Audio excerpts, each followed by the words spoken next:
Sherry, remember when we met Georgia from Australia at Super Zoo? I do. She's the founder of Pride Pets. I love the samples she gave us. The felt was so soft yet durable. Totally different from those cheap carpet cat shelves. Right? Pride Pets makes wall-mounted cat climbers stylish, sustainable, and designed to keep cats active and healthy. And they're eco-friendly too, made from recycled bottles. Plus, no sharp edges, they're anti-slip, and strong enough to hold even the big cats. And they're modular, so pet parents can start small and build a whole cat super highway. Great for enrichment and great for repeat sales. Everything's in the box and easy to install. Honestly, they've thought of everything. Exactly. Retailers, you need to check them out at pridepets.com/wholesale. Your customers and their cats will love you for it. Pet Shop Girls, the voice of the indie, the heart of the trade. Pet Shop Girls, unleash your power, let's make some waves. Hey everybody, I'm Sherry. And I'm Carly. Welcome back to the Pet Shop Girls podcast. Carly, what do we have in store today? Oh, well, is it hot or not? Right? Trendspotting. Yeah. We talked about Labubu's.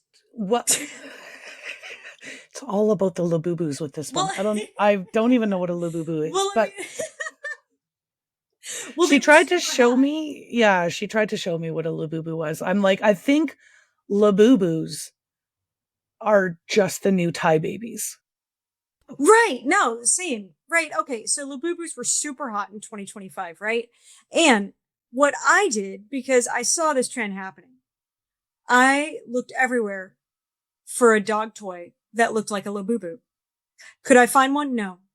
You can find one now, but now the trend is kind of like Dying. It's dying. You got to hit the trends, and they're happening like at the peak at least, and not when it's going away. So I went to Alibaba and I ordered some kids Labubu, like kid toys that looked like Labubus, and I had them put in squeakers, and it was all pet safe and everything. But it took like 2 months to get in. But oh my gosh, I got them in for the holidays and sold every single one of them. We got 200 of them.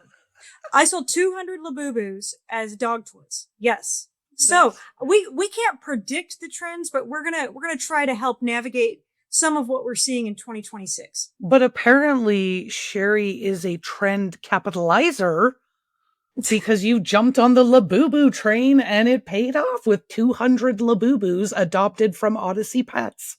Yeah. Yeah.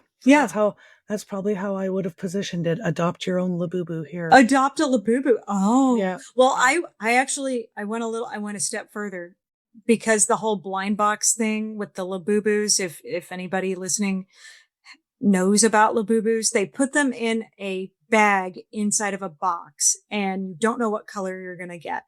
Right. And so I actually got Labubu blind bags off of eBay and I put the dog toys in the bag and then just taped them shut. But some people wanted the blind bag and some people just wanted the color they wanted. So we had both available. So for anybody who's my age and struggling to figure out what the heck is a blind bag, what it reminds me of, and here's the thing, I was just listening to a podcast that had Tony Robbins on it. And he was talking about like one of the most important things you can do is spot patterns. And I would say that trends are just quicker patterns, right? But yeah. Okay. So I'm going to explain this blind bag for Gen Xers of my age. Okay. We used to go to the convenience store and we would buy, they were like little kind of kids magazines, but the accompanying product with it was a pack of stickers and you never knew which stickers you were going to get.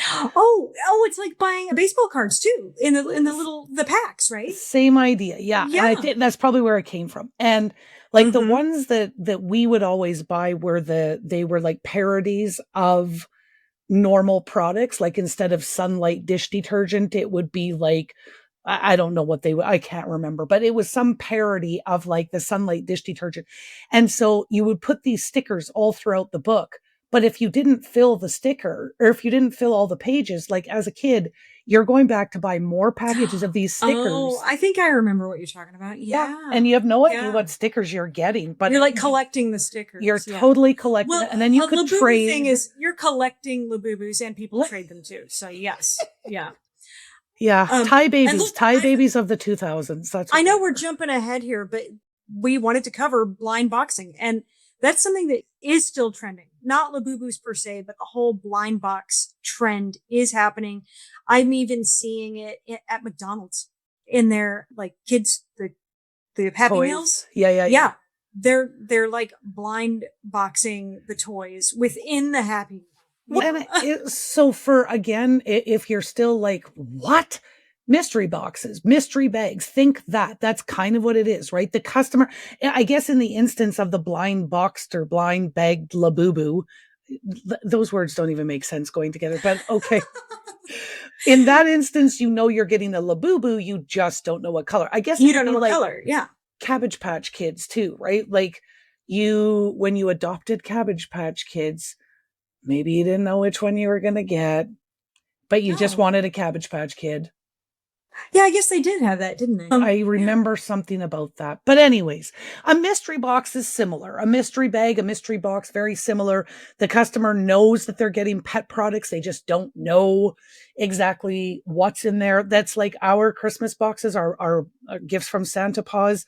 We always tell customers, you're going to get a toy of some sort. You're going to get some chews. You're going to get some treats. You're going to get some accessories.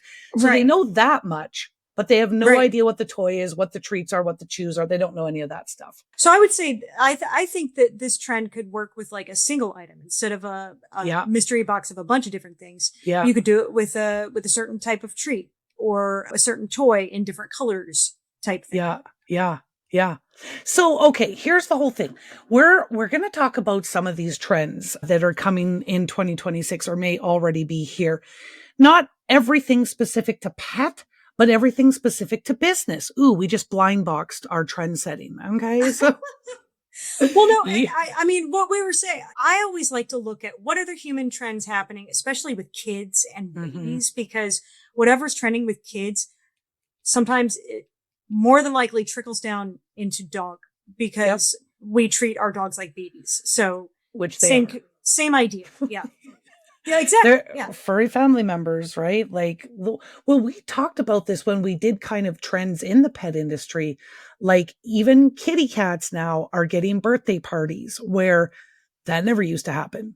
Dogs never used to get birthday parties, but it's been years that dogs have been having birthday parties. So that makes sense. But hearing that cats are now getting birthday parties like that seemed odd, but it's happening. Mm-hmm. Yeah. So where do you want to start, Cherry? We're gonna talk about consumer behavior and the shift that we're seeing in 2026. And we probably already feel this, that's that customers are looking for brands that have deep values. And it's not just based on price or a logo. They value quality, sourcing, and transparency, which is great for us in the pet industry that are selling food. Yes. Well, and this, when we talk brand too, and I've literally had this conversation with my customers. None of your customers are loyal to you as a pet pro because you carry a certain brand. Their loyalty starts with you.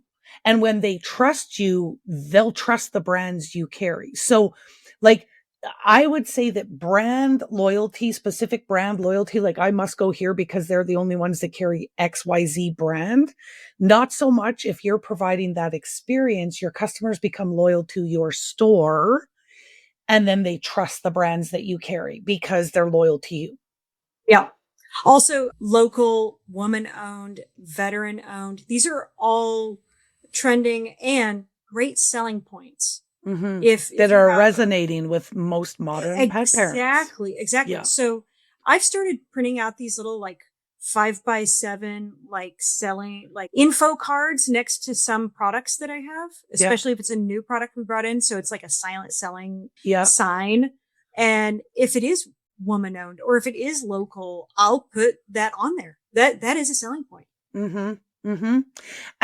And like, so pet parents, we know this. If you're in the pet industry, you are seeing this more and more. We're seeing it in the numbers of pet parents who are serving kibble, like grocery store kibble, and nothing more. Those numbers have significantly dropped since 2017, right? So here we are 9 years later, where it used to be 90% of pet parents serving grocery store kibble and nothing but. That number is now down closer to 50%. Right. So you've got 50% of pet parents. Maybe they are, maybe a portion of the 50% that are feeding better are still feeding some sort of a grocery store kibble in the mix, but they're adding those fresher toppers. They're adding those less processed options. They're adding bone broths. They're adding goat's milks. They're adding supplements. They're doing what they can where they can. And that trend isn't changing. Pet parents are choosing those human grade food options over the bargain options. They're really starting to look at this, especially the younger generation. They're like, I'm looking at these ingredients and this isn't food. I can't tell you how many times I've been hearing that in my store, customers saying that to me. Plus there are brands like Roz where they give back to some type of a mission. And like, I think 100% of their profits are donated, right? Yeah. So Gen Z is totally into that. Yes. So, and speaking of Roz again, I literally just placed another order for Roz and I couldn't resist. They're toppers. They're not food. Like they're not complete and balanced. They're little toppers for cats and dogs. And like they had a Yorkie that was dressed up like a pilot on one of them. I'm like, how can I? Yeah. Okay. Yeah. Like, are those not the cutest? The packaging, they nailed it. Anyways. And again, we have to reach out to Roz because for how much we talk about them. Yeah. They need an ad. Paid by them. They need an ad. Okay. The next trend.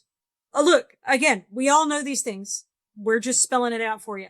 Personalization over generic loyalty. And that personalization, anything over generic anything is always going to rule the day. Yes. This is the thing.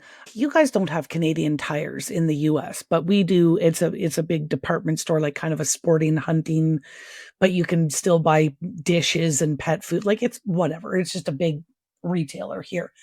And they have a loyalty program. They're triangle points or something like that. I was collecting points. I was never able to redeem anything, but that is a loyalty program that would not encourage me to go shop at Canadian Tire. It is a generic loyalty program for everybody. I think that today, the trend that we're seeing is that generic, earn a point for everything you buy. If that's your loyalty program, we need to buff it up. It's not going to cut the mustard anymore. It needs to be more personal and specific to the pet parents. Like we have 2 levels of loyalty.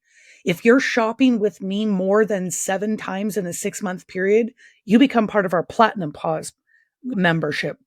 Which is like your VIP. We've got everybody's a VIP who shops at House of Paws, and then you earn your way into Platinum Paws, and they get more specific, specialized perks than just our VIP guys. Well, and one of my goals this year is personalizing emails. In the beginning, when I was collecting emails, I didn't upload people's names. I know, and I know it's something that you do, Carly. So like, I am on your email list. And it starts off with, "Hey, Sherry." And then it's like super personal, right? Even though it all is just automated. But I write those. What are you talking about? Automated? Well, you're not writing everybody's name in there. You know? Oh yeah. No, that's in your mail program. You add the personalization to say, I could say that I want it to be like your, what is that called? Mrs. subtitle? No, what is that? Mr., Mrs., Miss. Yeah, whatever that's called is some sort of a prefix or whatever to your name. Yeah. I could tell it that I want it to be prefix last name. I could say that I want it to be Sherry Redwine. But I always just want it to say your first name. Yeah. So, no, I like it. I like it. And that's something like when I started collecting emails back in 2006, I was not doing that. On pen and paper. Actually, yeah, I had a little email sign up at my front desk I mean, that's what you did back then, back in the day. Even when we're in store, right? It's not a one size fits all. Those personalized custom bundles that you're going to talk about with your pet parents. So I'll give an example in my store. We have a generic outline for our booster bundles. And our booster bundles mean that a customer can come in and buy any premium dry base. They can buy any liquid booster. So whether that's goat milk or any liquid booster, then they can boost their bowl one more time with any less processed option, whether that's a freeze dried or a dehydrated. And the final boost of the bowl is something fresh from the freezer. So that's my generic booster bowl framework. But when you're in my store talking to me and you tell me that Vinny can't do pork or Vinny can't do chicken or Vinny hates goat's milk, but he kind of is okay with bone broth. I don't know. I've never really tried it with him. Now I'm going to customize that bundle to be specific to Vinny. I'm not going to just sit there and go, well, pick whatever you want, Sherry. I will walk you around the store and I will say, okay, so you said Vinny can't do chicken and pork. So we're going to stay away from this one, and this one, but here's your different options. Okay. He doesn't like goat's milk. Maybe it's bone. So it's a build a bundle. It's a build a bundle. Yeah. And it's all about boosting the bowl. And then what we do with this is anybody who buys this booster bundle, they get a $10 booster bundle bucks. Oh my gosh. I know it's ridiculous. 3 times fast. $10 booster bundle bucks. But they can come back with the triple B. And then they can come back and they can spend the booster bucks on whatever they want. The idea initially in my head is I want to improve the bowl. And if I have to incentivize pet parents who have never thought like this before to do so by giving them $10 off the next time they come back, good, because they will come back when they see how much their dog loves the little buffet that they've just built in the bowl versus just a dry bowl of pellets of ick. Yeah. Love it. Okay. Next trend is community and in-store experience. Look, y'all, brick and mortar still matters. And that's because people want that community. People want to touch and feel and experience other humans. So having those regular events is key. And we talk about it all the time, but it really does make a difference. That's right, y'all. I can't not. No, but seriously, events, not only are they fun and helping you to build that community in your store with your existing customers, but events are a great way to introduce brand new customers to your store who have never seen your store before. And then they come in and they see that, the great time that everybody else is having, you provide them their exceptional experience. They start to see all the ways that you're different. This is, and I know that we talk about this all the time too, and the threat that online presents us, I guess, if you will. I know that it's out there, and I am a little bit different because we don't have Chewy in my part of Canada. It's out east, but not out west. But there's lots of ways that people can buy online in my area. They can buy online through grocery stores, through big box, through Amazon, through brands who sell direct to consumer. There's lots of ways that people, and maybe I'm weird, but I don't give it a lot of thought. And I don't give it a lot of thought because I know that what my team does in store, there's no online merchant that could ever compete with us. Not in that respect. And you know what? Maybe the brick and mortars that are dying, I hate to say it, maybe they're the ones that are just like, they're not the ones keeping up with the trends. They're not the ones that are using a good POS system. They're not doing the customer service. They're not doing the events. They're stuck in the 50s or 60s, I guess. They're doing it this way because it's the way they've always done it. There you go. Right? And they're going to be left in the dust. 100%. That's that. Yeah. Every single thing evolves, including the experience that a consumer is provided in a retail environment. And so have you been in a store recently that doesn't have a POS system and they have like each item is stickered with like a red sticker, and then when you go to check out, they still write it down? So yeah, we have a store in my city. I know the owner. Now listen, she's rolling in cash.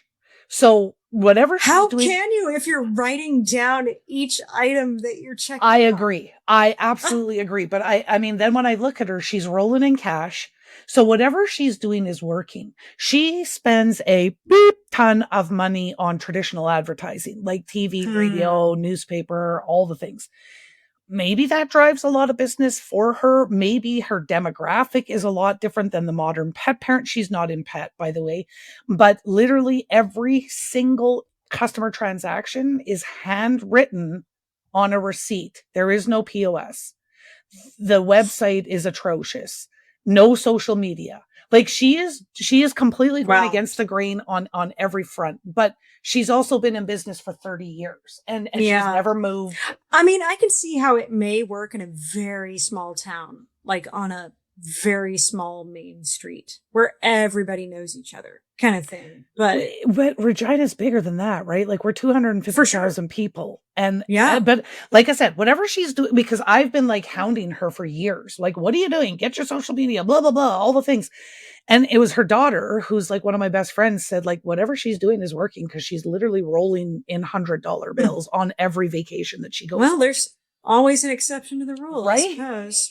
So but I would say that the 30 years, right? 30, 40 years, whatever, she's had this business.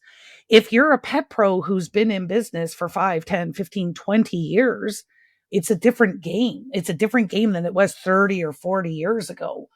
And like I said, she blasted commercials. People still sing the jingle that is from 20 years ago. Wow. And so she did a good job, right? But if she tried opening up a store like that in a different city that didn't know her, wouldn't happen. It wouldn't work. It wouldn't work. Yeah. No, it would flop on its face. Yeah. So she kind of has a little bit of a niche market in Regina that she has created for herself. So good for her. But for us as pet pros, again, unless you have that anomaly brick and mortar, we do still matter, but we have to stand out. We have to not only differentiate from our in-person competition, but also the online. And I think that's where I was kind of going with this. Like, I get that it's out there. I'm not oblivious to the fact that online exists.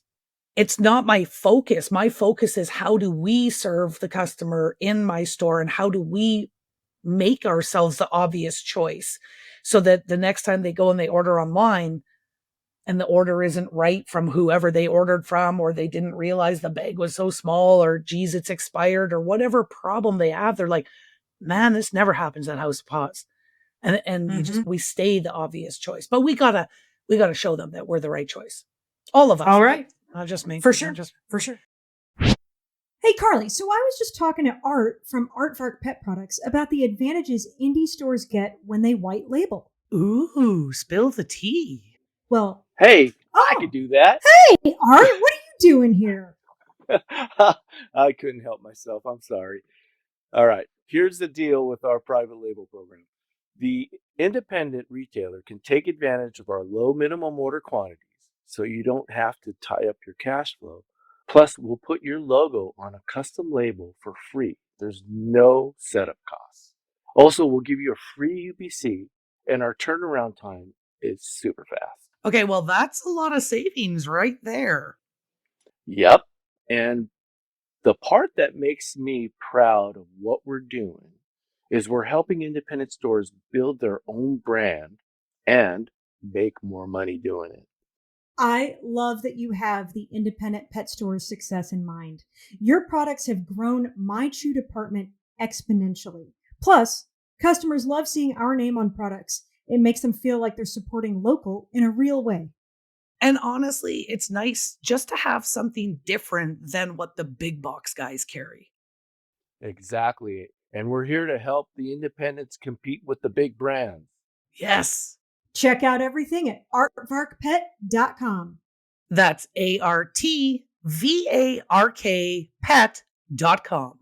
And don't forget, use promo code PetShopGirls for 10% off your first order. Bye, Art. Bye-bye. All right, on to Techity Talk. Yep. So next trend that we are spotting is tech that helps but doesn't replace. So, okay, this makes me think of when you go into like a grocery store. Remember when they started putting in the self-checkouts? Yep. Everywhere? And there was a lot of problems in the beginning and with self-checkouts. They just didn't work as good as they do now. Yeah. And I was irritated by them. I didn't like it. People were outraged by self-checkouts. Yeah. I'm still like, when I see self-checkouts, I think Walmart. Yeah. I don't think personalized service. Yeah. So tech, I believe, shouldn't replace your people. It should enhance your operations. Yep. I'll tell you a piece of tech that I was looking at, and I have not stopped this search. I just haven't found the right one. I was looking for an AI assistant to answer our phone. And here's why. Like, lots of people are going to be like, what? I want to talk to a live person when I phone a little independent pet store. But here's the problem. When you're calling my store, if I only have one person working that day, we don't answer the phone if we've got customers in the store. Like, the customer who walks in is the priority, not the phone call. If we get a chance to call you back, because it all depends on how busy it is. If you've got customers in the store all day, you can't call anybody back. So if we can't call you back, or if we take too long to call you back, at least with an AI assistant, you are going to get an answer every time whenever you called. The problem was, I think the AI assistant was going to cost us money and lose us sales because, just for an example, I was trying to teach it, right? So I would call in and I was naming him Spencer after my German Shepherd. And I'd be like, hey, Spencer, do you have tilted barn treats? Yep, we do. I can see that we do. Okay. Do you have the bison ones? Let me take a look. No, we only have beef and bacon. And I'm like, what? And so then I'm saying to Spencer, I'm like, what are you looking at, Spencer? Where are you looking? Because we have beef, bacon, cranberry, like we have all of the flavors. And I didn't understand. And the people that were trying to implement this for me, they couldn't answer either why he could see 2, but he couldn't see the 6 that we actually had in store.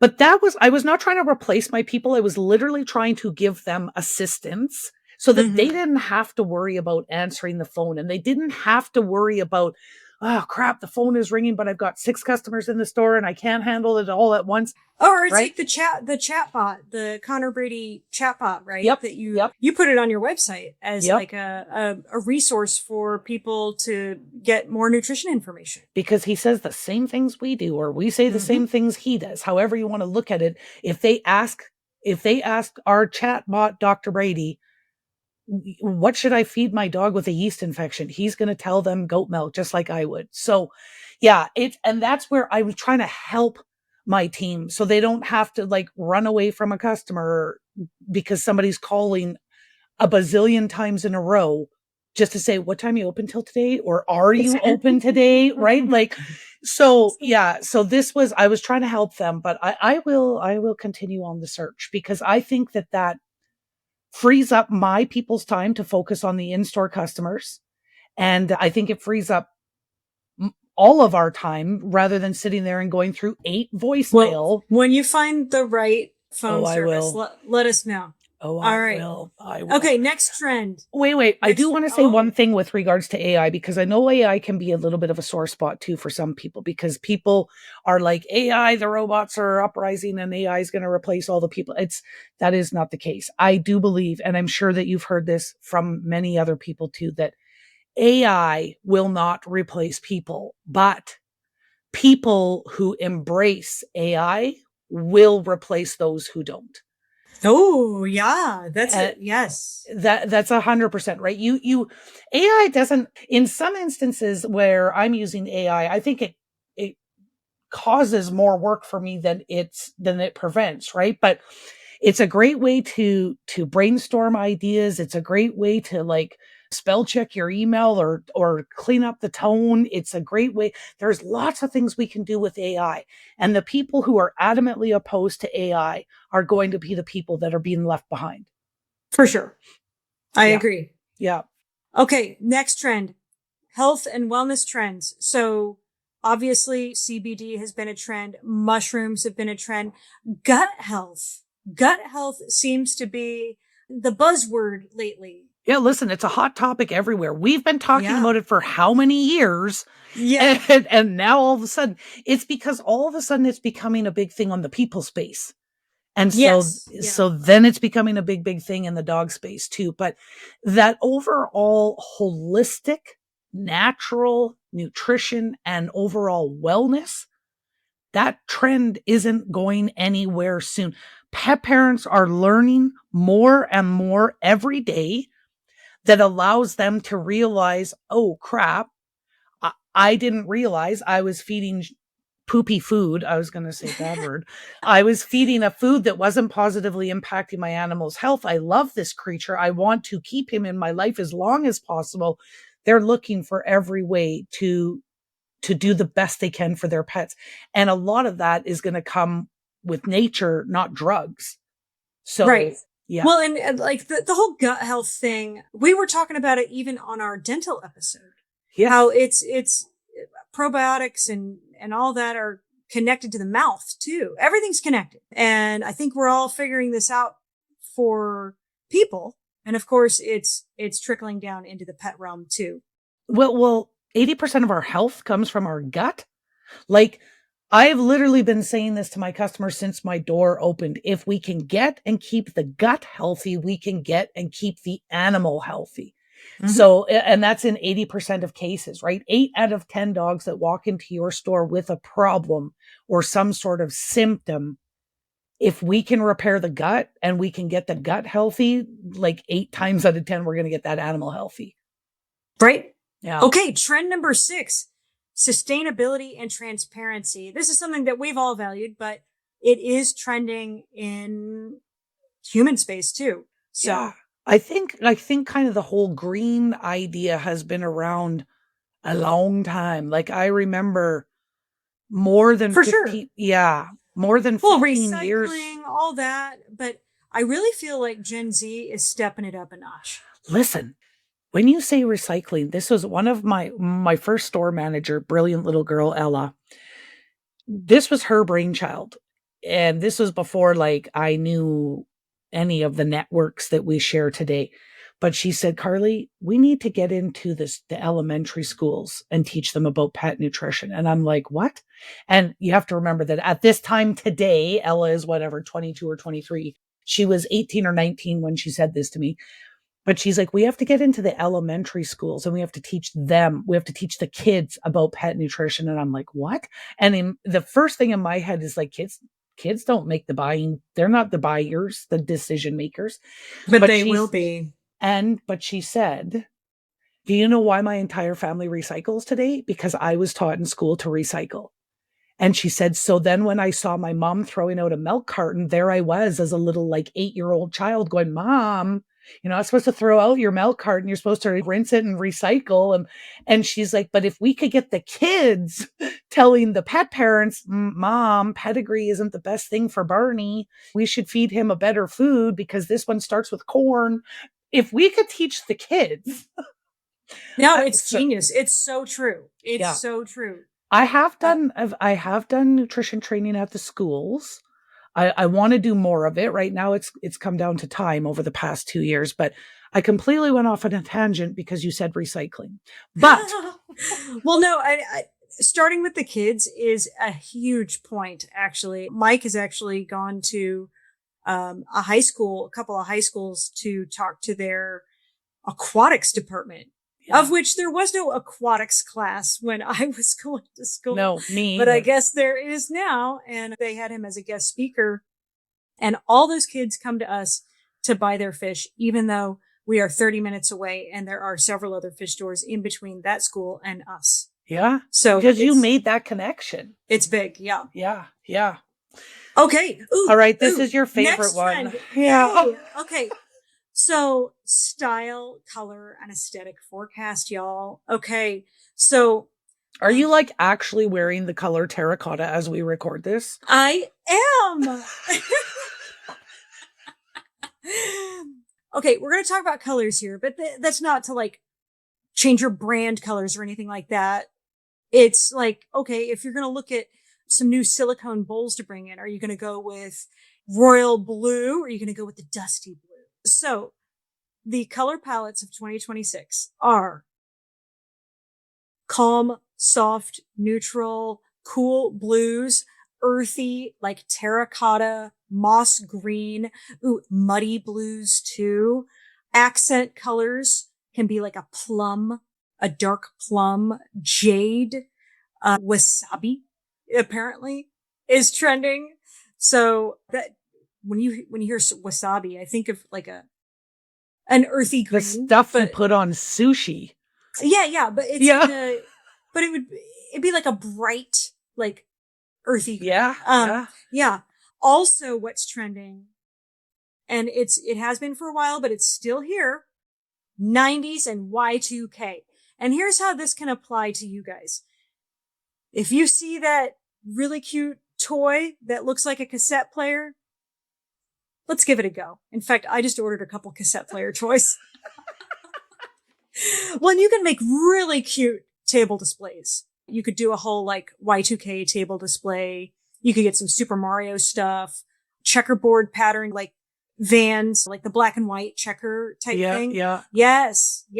All of that is trending because that's from my era. I graduated 2001. So my age group is getting into their prime, I believe, in how much they're making and stuff like that. Yeah. But they've got some income. So when they see things that are nostalgic like that, it makes them smile and they're going to buy it. I'll believe you. I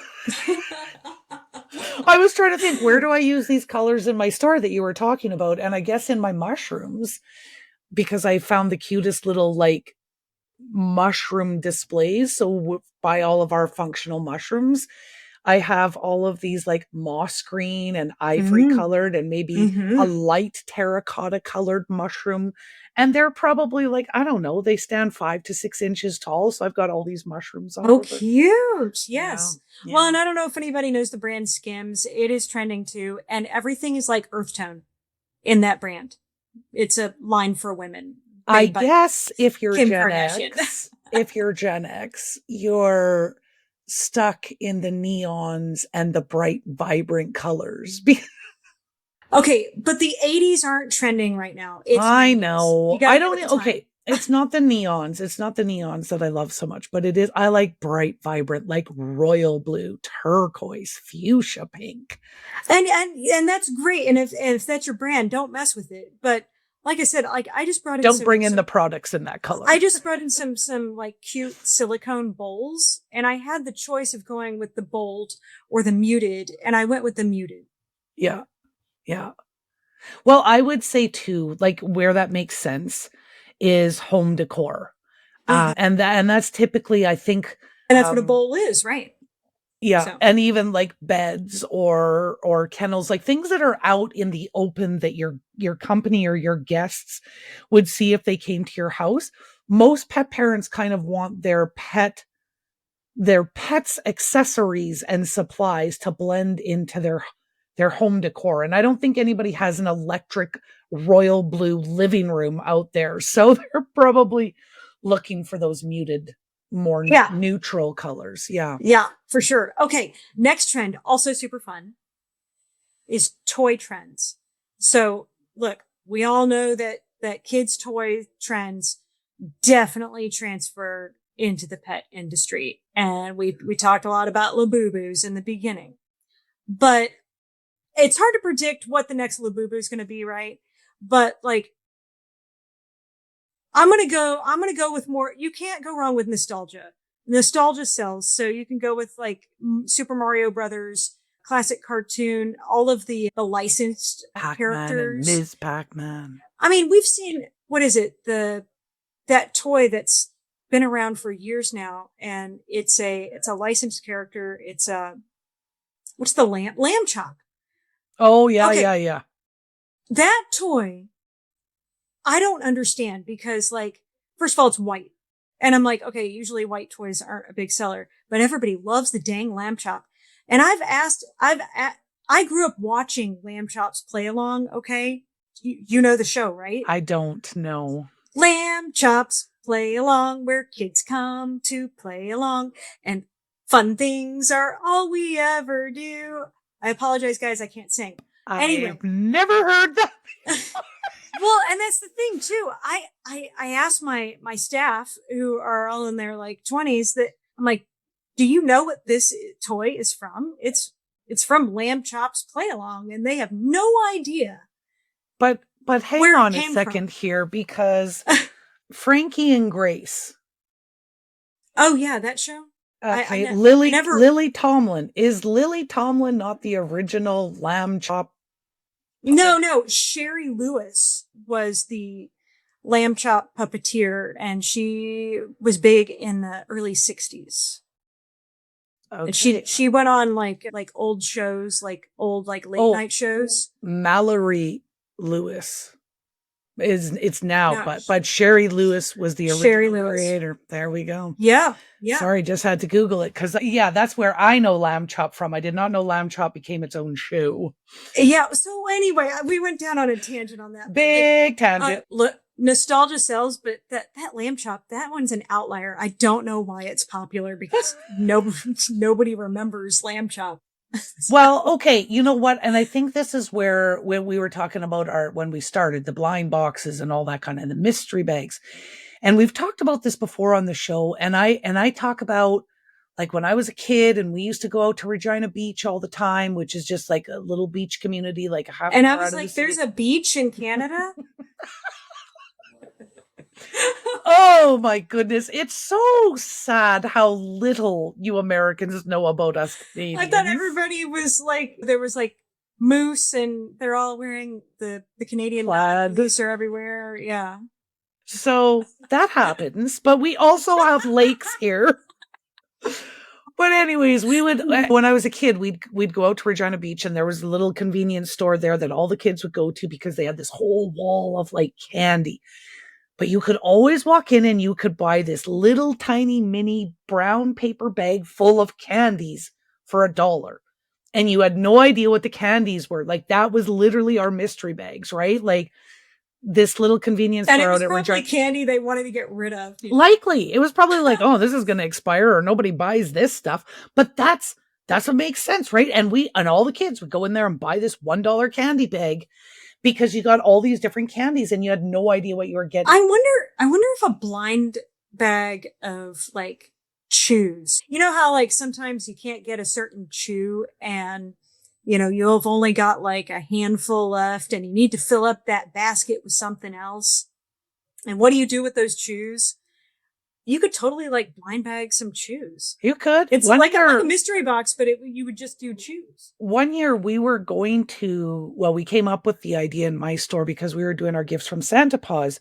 We were also going to put together for Christmas time the 12 days of chews. And so it was going to be 12 different chews that you got, and you got it all as one, and you didn't know what you were getting. Same idea, all blind and everything. But when we looked at it, two problems. One, we would have had to do a 12 days of chews for a small dog and a 12 days of chews for a big dog. Two, this 12 days of chews would have cost you like $120 or $150, because it's 12 chews, and I'm not selling rawhide over here, right? So like my chews are $15 to $20 a piece. And I think it would work better if, like I said, if it's something that you're trying to get rid of, or if it's like, or if you had the ability to do it through private label. Okay, yeah. Yeah. Art, if you're listening. Yeah. Now I gotta brainstorm how you could you could do a blind. Yeah. You could, because you've got a way better margin, right? Like, I don't have the same margins on my chews that you would have on your chews from Art. Yeah. And so then you could absolutely put something together like that. I just struggled when we looked at it, no matter how we did the pricing, we would have had to get a significant discount from the manufacturer. Yeah. And that's a lot of different shoes. Yeah. Yeah. That's it for toys. We're going to go on to number 9, which is actually trends to skip. Mm-hmm. Mm-hmm. Because there are, we skip? Well, yeah, there's some ugly ones out there that, again, I think this comes from that mentality of we do it this way because we've always done it this way. But like those overly complex loyalty programs, so much so that your staff doesn't even understand them, never mind your customer. Like, right. The more hoops you have to jump through, your customer has to jump through. Forget it. The more likely they're not going to do it. Yeah. And this is where the whole KISS philosophy comes in. Keep it simple, stupid. Like, make your loyalty program easy to understand, easy to explain for your staff, but still rewarding. And remember that just having that points per purchase, not a loyalty program. That is a component of, that is one tool in your loyalty program toolbox. I like how you put that. Yeah. No, that's great. Trends to skip, products with no functional proof. I hate seeing like a new treat come out that's like, or it makes like a claim that is like a dental chew, but it's full of color, sugar, and starch. The dental chew market. Oh, yeah. Like, stop. Or dental kibble. Okay. Like, stop. Those are trends that you want to avoid like the plague. I would say that if you're implementing or if you're trying to kind of see how successful a trend is, then you've got to look at ways to track your metrics. You guys know I love a spreadsheet. So if that's how you do it, or like even with my event planner, I've got that little recap area that allows me to very quickly go back to last year's, this same time last year, and look at the events that we did and see how successful it was. I can take a look at what did we do for sales that day? How many new customers did we get? What was our average transaction? And then I score it 1, 2, 3. Was it worth doing it? Would we do it again with some tweaks, or is this a swing and a miss? And remember, you want to turn your products at least 4 to 6 times a year, if not more than that. Yeah. So if you haven't sold that toy in the past 3 months, it's a flop. In the words of Bob Nagin, your store is not a museum. Right. Yeah. Yeah. So it's not working. Even if you thought that toy was super cute. And look, I took a risk on the Labubu's. I didn't know if it was gonna work. And I was fully prepared for it to flop and put them in clearance, but it turned out to be a hot commodity. So yeah, that's cool. That's cool. Cause I still, if a Labubu smacked me in the face, I would not know what it was. But oh gosh. Well, anyways. Okay. I would say that there's, and I would say that there's trends and there's fads. And don't get hung up on the fads, and do a little bit of due diligence. If you're like, hey, I seem to see this everywhere. Make sure that you're kind of at the beginning or the middle of that trend. Don't jump on it at the end, because then you're going to sit there with 200 Labubus in your store that nobody buys. Right. So yeah, if you would have, there was probably the Labubus in November of 2026, nobody's going to want them. Right. Yeah. Like there was probably a window of opportunity that you had there, which I think most trends have.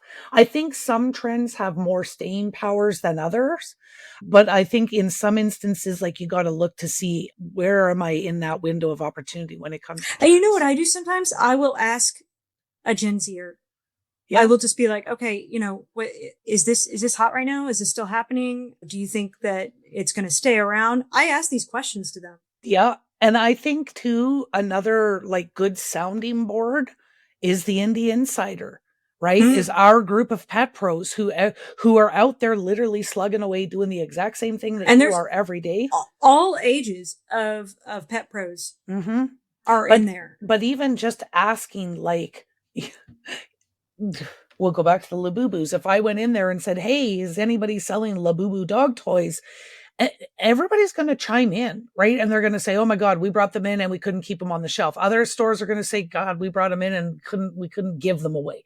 But you're going to see, and then there's probably going to be what's going to be better than a 50-50. It's going to be 60-40, 70-30, 80-20 of one way or the other. And then that just kind of gives you more information before you make a decision, is the way that I look at it. Yeah. Right. Yeah. So I hope this helps when you go to your next trade show. And well, and as you run your store. As you run your store, because there's lots of things I think that apply to everyday operations. And then there's also stuff that is, when we're talking about specifically like the inventory and stuff you can bring in. But anyways, something about la lamb chops teaching children. Until next time, Pet Pro. Bye-bye. Bye. Lamb chops, play along where kids come to play along. All right, Pet Pro, I'm going to be fully transparent here because you know that I don't hype products that I don't believe in. Northhound Life is one of those products I genuinely love carrying in my store. And that's saying something because Carly is super picky. Very picky. What I love about Northhound Life, though, is that they are premium, Canadian-made, whole food supplements for dogs. No fillers, no artificial flavors. Ever. These are clean, natural formulas that actually make sense from a holistic nutrition standpoint. And they're pet parent approved with vet approved ingredients, which is huge when you're educating customers and building trust. Exactly. Every formula is functional and backed by holistic nutrition, not trendy fluff. Plus, they're sustainably packaged, which makes them a perfect fit for natural and wellness-focused stores. They're also a small, woman-owned Canadian business, which we always love supporting. And from a retailer perspective, they've made it super easy. Fast shipping from Canada for Canadian retailers, shipping from within the U.S. for U.S. retailers, and no wholesale order minimums. Wow, no minimums? That alone removes a massive barrier for indies. And for our listeners, they're offering free shipping on your first wholesale order. Just head to wholesale.northhoundlife.com and use the promo code PetShopGirls. And remember, it's available in both Canada and the US. That's right. So if you're looking for clean, whole food supplements that align with how you actually want to show up for your customers, Northhound Life is absolutely worth your time to look at. All right, Pet Pro, that's it for this week. Don't forget to follow, like, and subscribe. Just hit all the buttons. And if you want more, join us in the Indie Insider, our private Facebook group for pet pros. Then you'll never miss the podcast that makes you sit, stay, and beg for more. The Pet Shop Girls. Pet Shop Girls. Quick tip. Use customer names. Nothing beats "Hi, Milo's mom." Instant connection. Okay, Sherry, should we let them in on our little secret? You mean off the record? Oh yes, it's time. So here's the deal. We have a brand new Substack community, and it's where pet pros just like you get the appetizer. Free tips, trends, and ideas you can use right away. But if you're hungry for more, the paid side of Off the Record is the full meal. That's where we serve up the really good stuff. Templates, playbooks, strategies, and behind the scenes intel we don't share anywhere else. Exactly. Think podcast equals teaser, free Substack equals appetizer, and paid Off the Record, that's the main course with dessert. And honestly, it's way more satisfying than kibble. Join us on Off the Record. Just search Pet Shop Girls on Substack or hit the link in our bio.